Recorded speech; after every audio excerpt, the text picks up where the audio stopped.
very effective with this Reaver. You have to be always have to be effective with Reavers just because they are quite a large investment.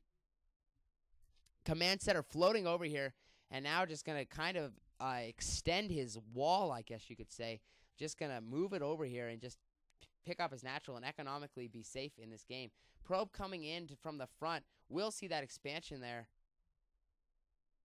And wow, that really just looked like that probe just smashed that. That really looked like the command center just smashed that probe, but I think it was a mine.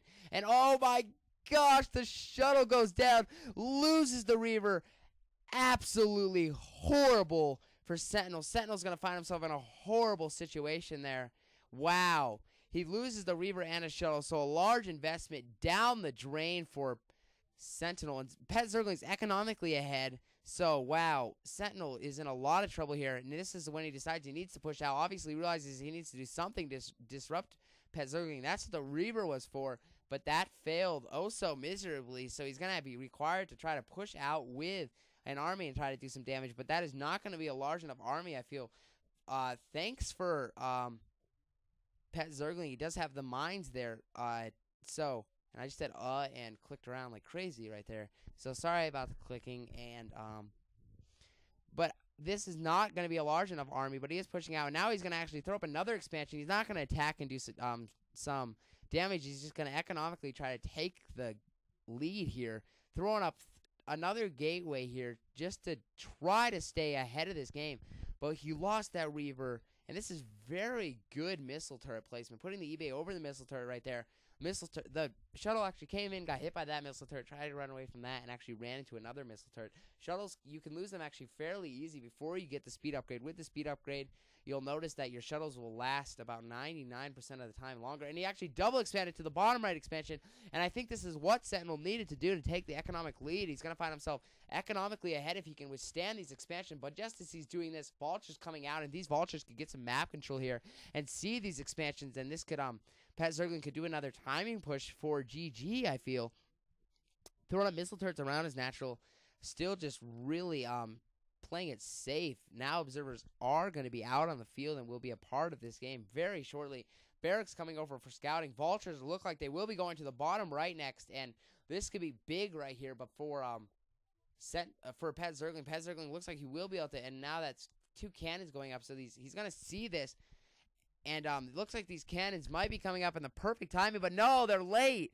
He's going to pick off that probe and going to be able to delay this expansion. Not even going to worry about it. Cannons are coming up. Just going to go scout with these vultures here. Oh, wow. These vultures laying mines in. Oh, wow. If he could get, loses all the vultures. I was going to say if he could get 1 vulture and see that 3rd expansion here, that would be even a huge thing, I guess you could say. Petzergling knows he's going to go for a simple timing push here fairly shortly, moving out with tanks and vultures, and this could be the same results as earlier just because Sentinel's army is so small. Just double expanding, you're going to put yourself at a risk for a couple minutes while your expansions are running and while you are actually not economically not doing too great because you can't make too many guys because you're making all these probes and stuff. And this is the perfect timing for Petzergling to attack, and this is what he's doing again. Lots and lots of about 6 tanks and a handful of vultures coming out.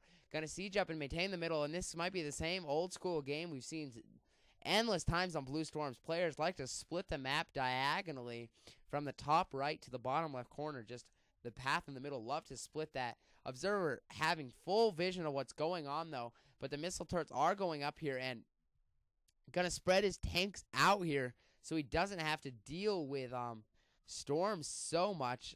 But yeah, no sign of a Templar of Archives quite yet. Just going for mass units with all these gateways. And unless I've missed it, I don't feel there is a Templar Archives. And no, there is not. So no sign of storms yet. And he's going to find that sweet spot here. Floating over the barracks is going to be able to siege the Nexus. A lot of people say this is very unfair for Terran. There's actually a sweet spot where you can sit outside the base and siege the Nexus here. And maybe he hasn't found the sweet spot.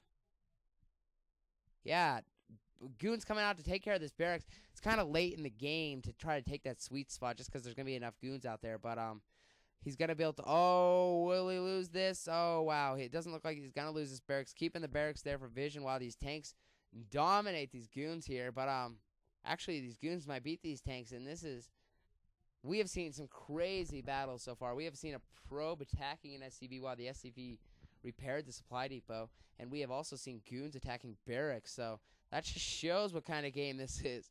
Just kidding, but we expect to see a big battle shortly here. More reinforcements moving out.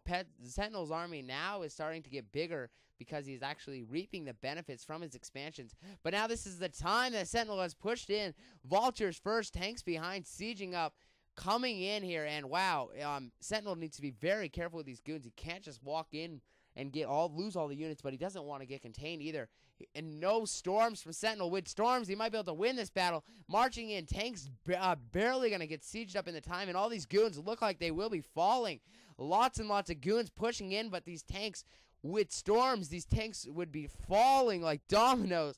But no storms. So wow, these tanks are just going to dominate these goons here, and Sentinel is going to find himself in a lot of trouble again. Petzergling looks like he will be able to just be able to march in the front door and get another GG out of Sentinel. So Petzergling, beautiful timing pushes in both these games. It really has played quite well. More reinforcements coming up this hill, but they're not going to be enough. They will fall to the number of tanks left. A lot of them are falling to the mines, actually, but then behind that's the tanks to take care of business.